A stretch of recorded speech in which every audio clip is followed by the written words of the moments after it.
It started just like any other weekday. At exactly 7:15 a.m., she stood at her kitchen window with a steaming cup of chamomile tea, her eyes fixed on the narrow road that wound down the hill toward the cluster of mailboxes near the old oak tree.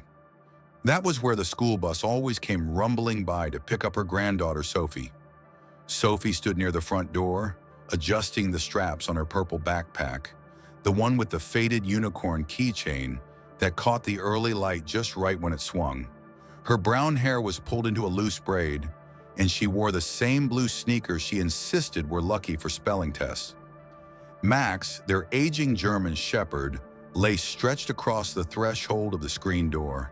His gray speckled fur rose and fell with each slow breath, his large head resting between his paws in a posture of practiced vigilance. Even in retirement, the old dog never really let his guard down.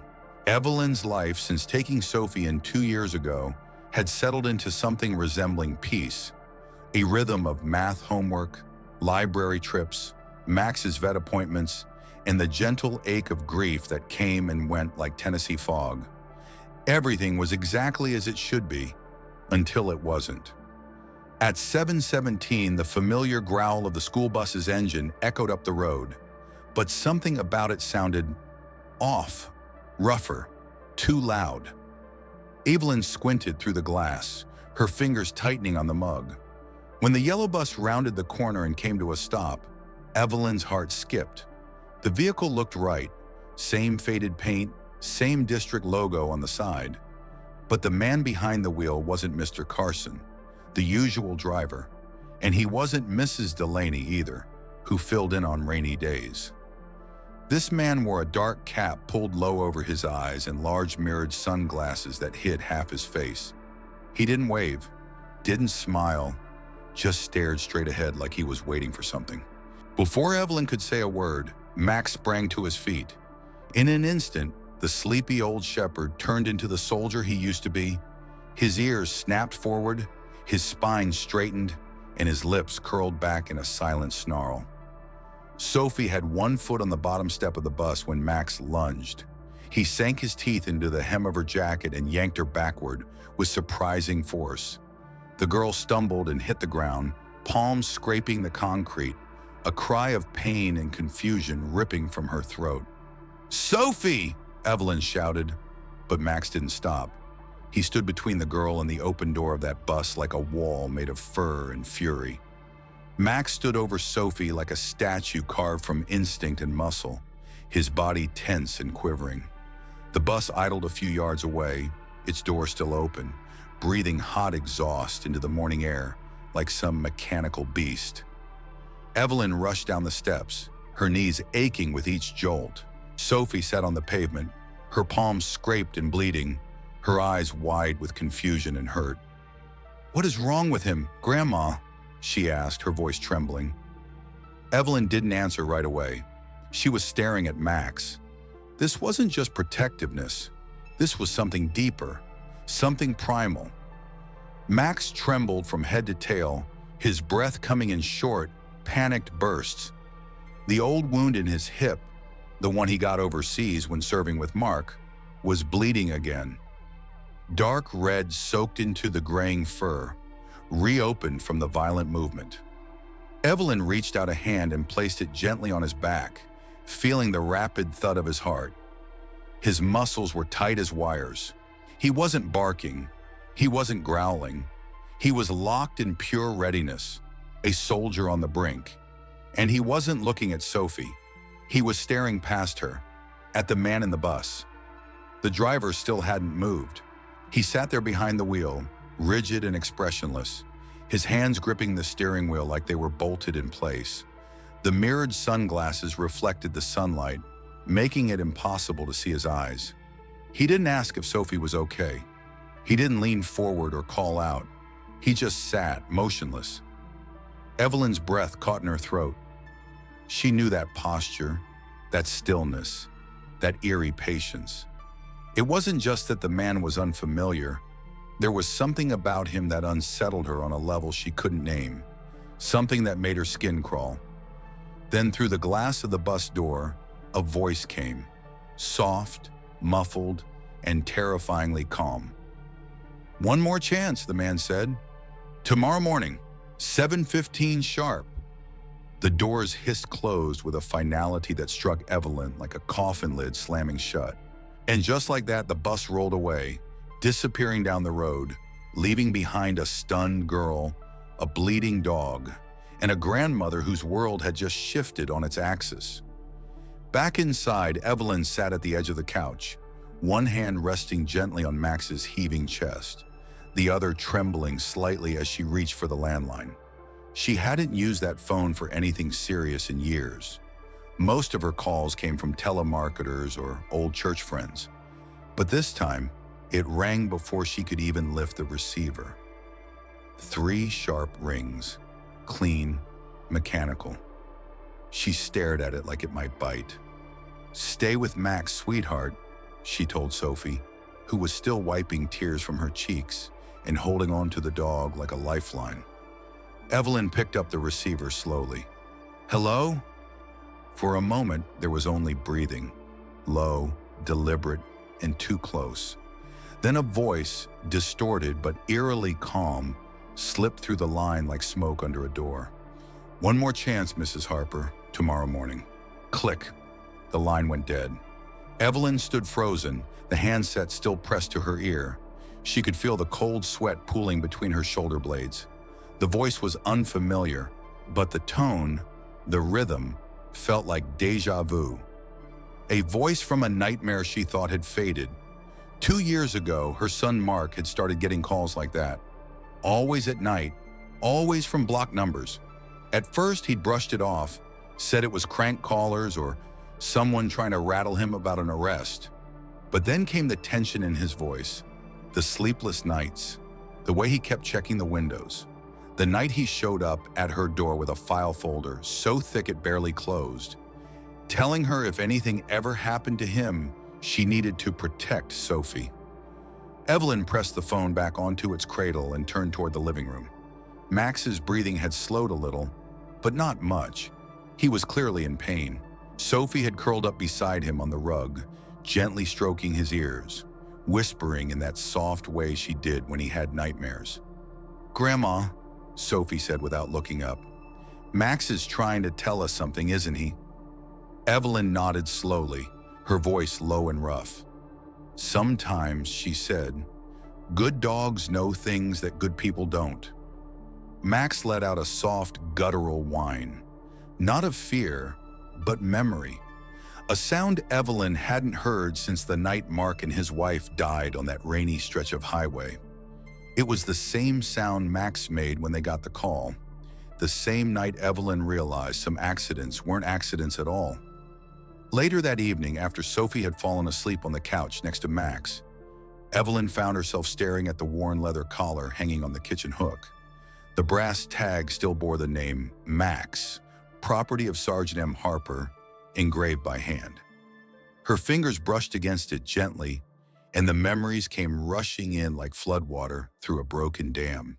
It had been 2 summers ago, before the accident, before the grief, before the silence settled into every room of the house. Back then, the collar had meant something different. Partnership, trust, the bond between a soldier and his dog. She could still see it as if it were yesterday. Mark's patrol SUV pulled into the driveway, the heat waves dancing off the asphalt in that sweltering July sun. Sophie had been spending the summer with her, while Mark and his wife, Laura, took extra shifts at the sheriff's department to save for a house. "Mama, I've got someone I want you to meet," Mark had called out, that boyish grin spreading across his face just like it used to when he'd bring home stray animals as a kid. From the back of the vehicle stepped Max, massive, scarred, and impossibly noble. His coat bore streaks of gray, even then, and he walked with a distinct limp in his right hip. There was a patch on his shoulder where fur refused to grow back. A lasting reminder of a battlefield surgery Mark had once described in a voice far too calm for the story it told. But when Max laid eyes on Sophie, something changed. She'd been withdrawn for months, still reeling from her parents' near divorce in a failed school year. Evelyn had worried she was slipping into herself, closing the world out.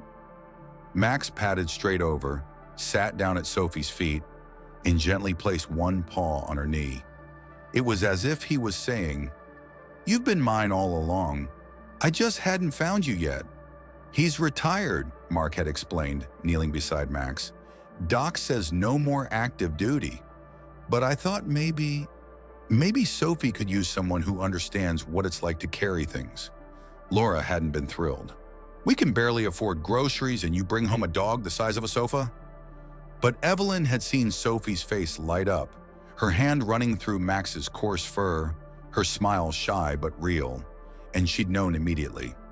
Some things, Evelyn had said that day, are meant to be. From that moment on, Sophie and Max were inseparable. Mornings were spent in the backyard, Sophie reading library books aloud beneath the oak tree, while Max lay at her feet. Afternoons, she tried to teach him tricks, not knowing he already understood more than she ever would. He'd been trained by the best, and Mark would often say Max had more discipline than most deputies in uniform. "Watch this, Grandma," Sophie would say with delight.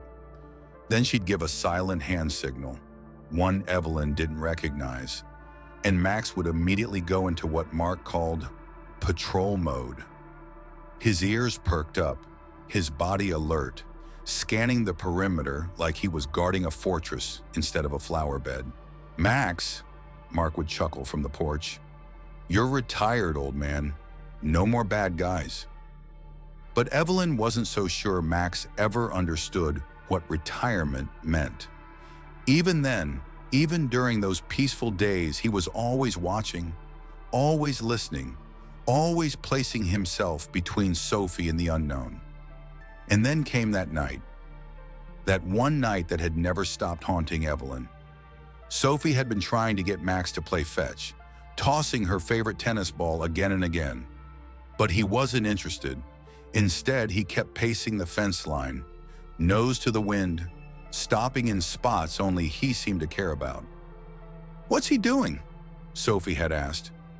Mark had stepped outside and squinted at Max for a long moment before answering. "He's checking for something.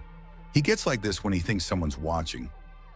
Evelyn hadn't thought much of it then, but later that same night after Sophie went to bed, Max had parked himself by the front door and stared out into the dark for hours, unmoving, unblinking. The next morning, Mark got the first phone call, the one that changed everything. 2 months after that quiet summer, Mark and Laura were dead. The official report said it was a tragic accident, something about hydroplaning on a wet mountain curve. The state police were quick to conclude, no other vehicles involved, no witnesses, just bad weather and bad luck. Case closed. But Evelyn had never believed that. Not after the calls.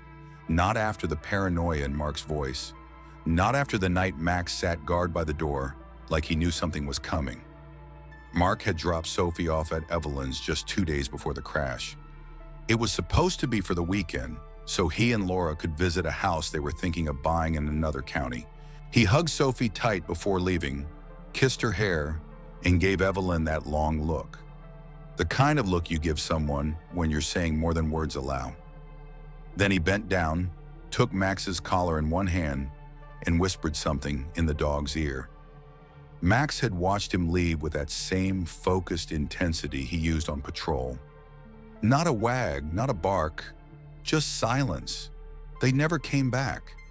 When the sheriff's deputy knocked on Evelyn's door that Sunday morning, Max was already at the window, growling, a low, sorrowful sound that vibrated through the floorboards. And when Sophie asked where her parents were, Evelyn's throat burned with the lie she had to tell, just to buy time. "They're okay, honey. They just had a little accident. They'll be home soon." But the funeral came before any homecoming. Sophie sat frozen beside Evelyn in the front pew, holding Max's leash like it was the only thing keeping her grounded. The service was simple. Reverend Alan Whitmore delivered the eulogy, speaking of duty and sacrifice and the mysterious ways of God. His voice was steady, warm, comforting. Evelyn remembered how he'd come by later that week with a casserole and a prayer. He sat at her table.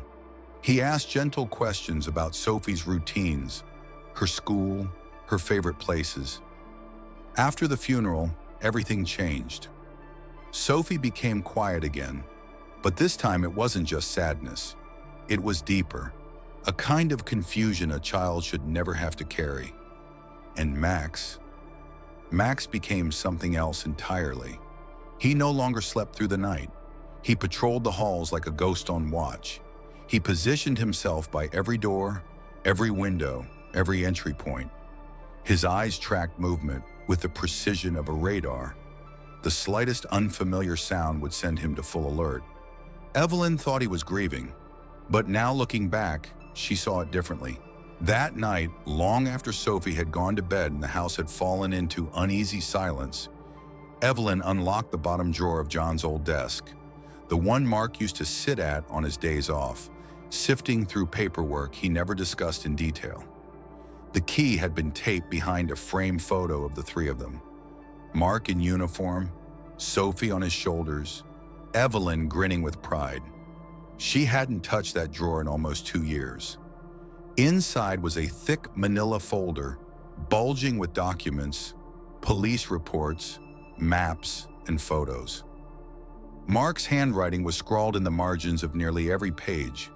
His pen always pressed too hard, his letters slanted to the right like he couldn't write fast enough to keep up with what he knew. Evelyn took the folder into the study, placed it gently on the desk, and opened it. The top page was titled Child Disappearances, Tri-County Region. Her stomach turned. Case after case detailed children gone missing from small towns just like theirs. Kids who had walked to the bus stop and never made it to school. In many reports, parents assumed their children had run away at first. Most of the towns had limited law enforcement, no surveillance systems, no resources for proper searches. But Mark had seen something in the pattern. Target profile, female, 10-13 years old, emotionally vulnerable, low community protection, usually in care of elderly relatives. Evelyn stared at the words. The description was a bullseye drawn around Sophie. He'd circled several cases in red ink and scrawled one note beside them. All went missing near bus routes. No official route log matched. He believed the kidnappers were using fake buses, vehicles that looked perfectly legitimate, staffed with drivers in proper uniforms, timed to arrive just minutes before or after the real ones. A coordinated, practiced operation hiding in plain sight. Her hands trembled as she turned the next page. A photo was paperclipped to the corner. It was Sophie. Not a recent photo, but one taken about 2 years ago, at a distance, through a long lens camera. She was walking out of a hardware store with Laura, holding a paper bag. Evelyn remembered that day clearly. They'd been buying materials for a science project. This photo hadn't come from their family albums. It had come from surveillance.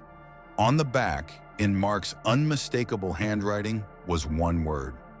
Target. The breath left Evelyn's lungs. Mark hadn't just stumbled across this trafficking ring. They had been watching Sophie, and Mark had figured it out. He'd gathered proof. He'd warned the feds. He'd built a case, and they'd killed him for it. Evelyn pressed her fist to her lips to stop the sob that threatened to rise. She closed her eyes, fighting the wave of rage and grief curling in her chest. She flipped through more pages, finding maps marked with red pins across Tennessee, Kentucky, and Georgia. Each pin represented a missing child. Each one bore an uncanny resemblance to Sophie. Same age, same quiet smile, same look of being just a little too alone.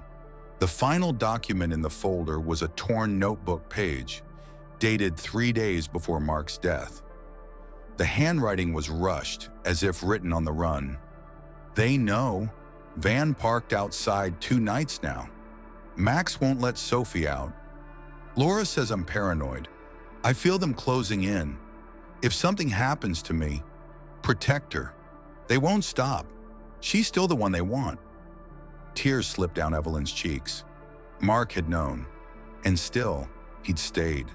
Still, he'd built the case. Still, he'd tried to save his daughter, even as the shadows closed in around him. Now, 2 years later, those shadows had returned. The house was too still.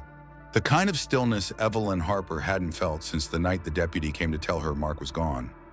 She stood at the kitchen window, curtain drawn just enough to peer out without being seen. The white van across the street hadn't moved all day. No logo, no plates, just parked in the shadows like it belonged there. Her instincts, those quiet, persistent murmurs she used to ignore, were now screaming.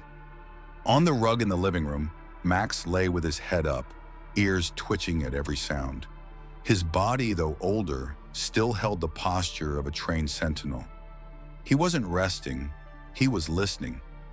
Sophie sat beside him, flipping through her book but barely reading. She'd been quiet since that morning, and even quieter after the phone call. Evelyn knew that silence wasn't from confusion anymore. It was from fear. The kitchen clock ticked past 6:47 p.m.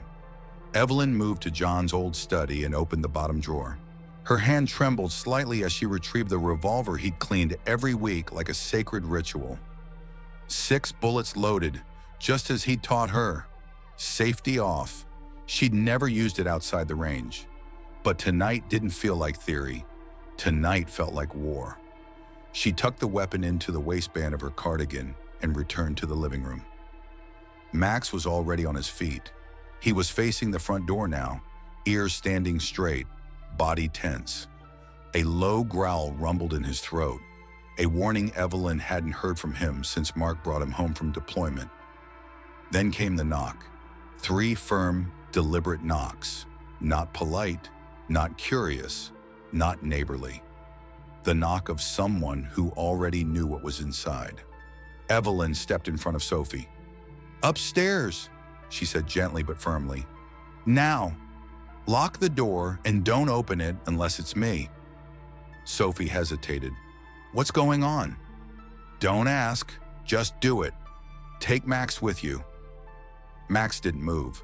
He stayed planted at the front of the house, muscles coiled, eyes fixed on the door like he could see through it. Evelyn's breath caught.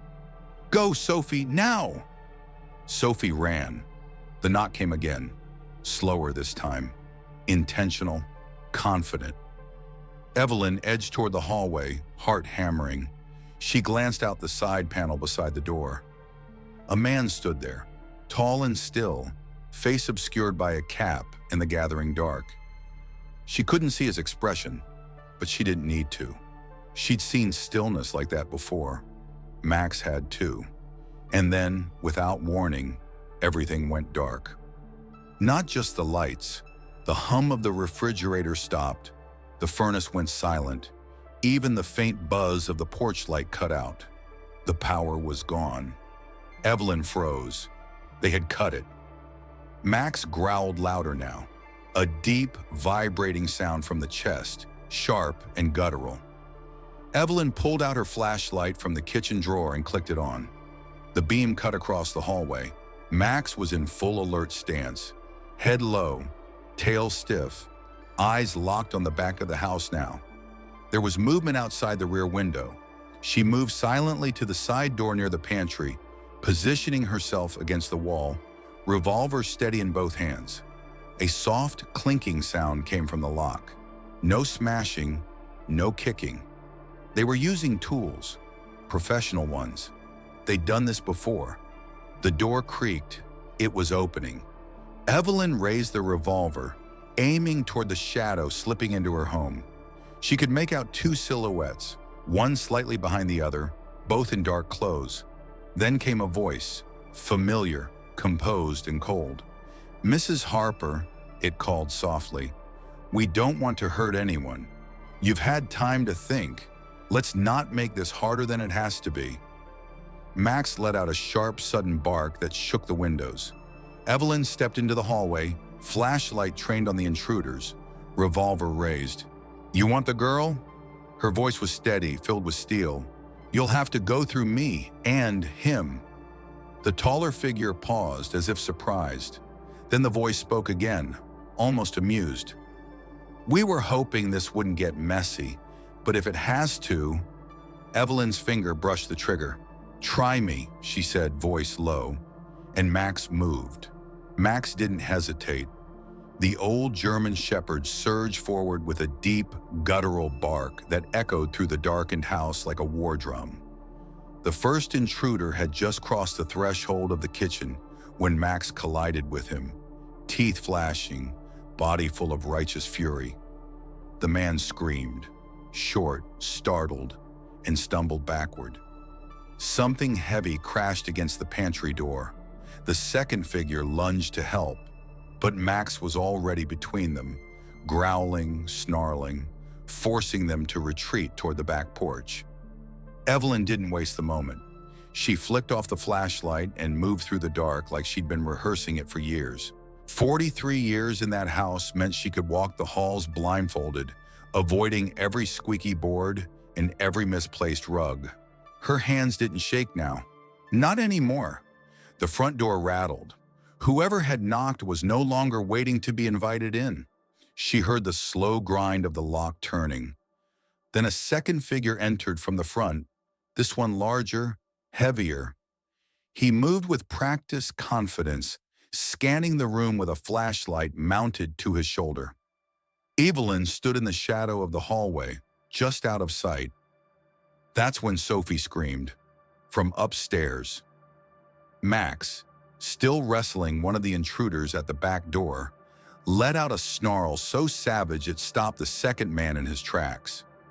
Then came the sound of footsteps on the staircase, heavy, rushing upward. They were going after Sophie. Evelyn stepped out of the shadows. She raised John's revolver with both hands and aimed squarely at the man at the foot of the stairs. "Stop right there." He turned slowly. In the pale beam of his flashlight, she saw his face for the first time, and her breath caught in her throat. "Pastor Whitmore," she whispered. The man smiled, the same gentle smile he wore while delivering Mark's eulogy, the same one he used when blessing their Sunday meals. She could see it now, the priest's collar gone, replaced with a tactical vest beneath his coat. His eyes weren't warm. They were cold, calculating, dead inside. The man she trusted to bury her son had been the one who sent him to his grave. "Hello, Evelyn," he said calmly. "I'm sorry it came to this." The rage that boiled inside her then wasn't loud or wild. It was quiet, cold, devastating, a hurricane behind glass.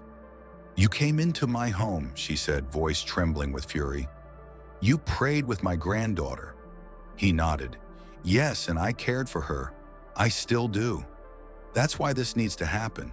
Sophie has value, far more than you understand." "You murdered my son," she said. He tilted his head. "Mark made choices. He could have walked away. We gave him every opportunity.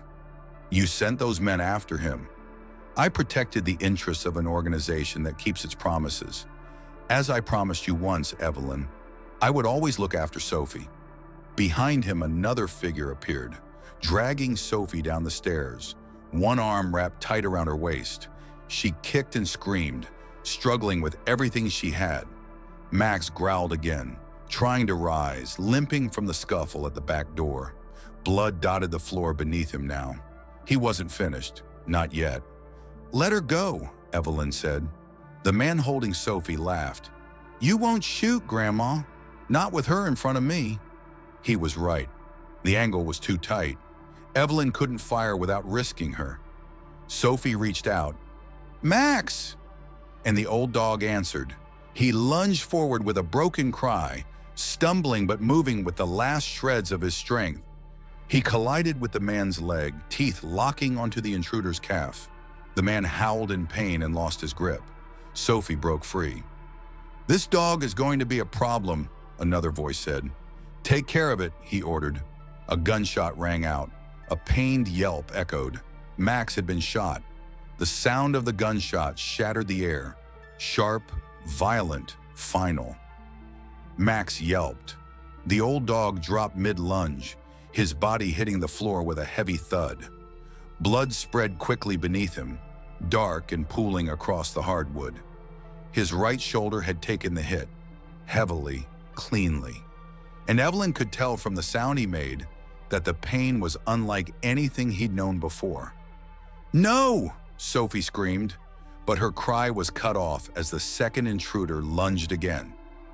He wrapped an arm around her waist, this time holding tighter, more vicious. She kicked and clawed, but he was stronger, and now Max wasn't there to stop him. Evelyn raised the revolver again, trying to find a clear shot, but Sophie was in the way.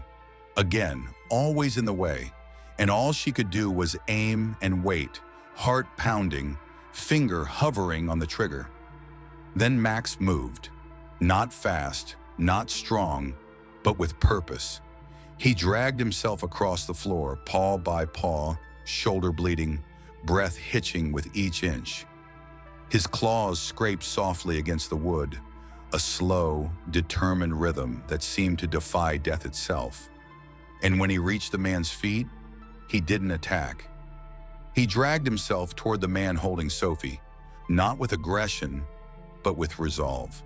His eyes locked on the man's, not pleading, but daring. It wasn't a surrender, it was a challenge. Even dying, he would not let him win. The room froze. Even the man holding Sophie faltered. Sophie looked down, eyes wide, lips trembling. "Max!" Max didn't move again, but he didn't need to. He had spoken louder than words ever could. The front door burst open. Shattered glass rained down as two shadows dove into the room, one with a rifle, the other shouting, "Federal agents, drop your weapons!" It was Dr. Briggs, and with him, two armed agents in tactical gear. Everything happened at once. The man who had held Sophie reached for a gun, only to be tackled by Max one final time. The agents moved swiftly, disarming and cuffing the second intruder. Sophie collapsed to the floor beside Max, sobbing into his fur. Pastor Whitmore stepped back, blood soaking through his sleeve where Evelyn's bullet had grazed him. He looked around at the agents, at Evelyn, at Max, and knew it was over. He dropped his weapon and raised his hands. "I surrender."